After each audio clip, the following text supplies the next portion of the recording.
আলহামদুলিল্লাহ ভালো ভাইয়া।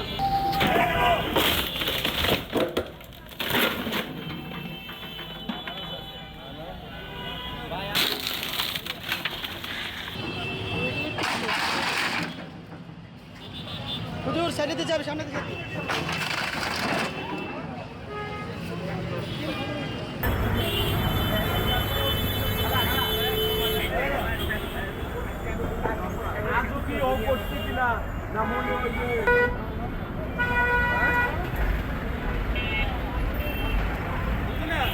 সিটি কর্পোরেশনে হামলা দিয়েছিল।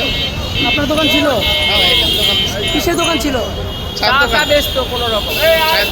আমার এক ভাই বেকার, তো এখানে চাটা বিক্রি করতো, তো আজ কটা দিন করতেছে, তার ভিতরে এখন হামলা দিয়ে সব গুড়াই দিয়ে গেল।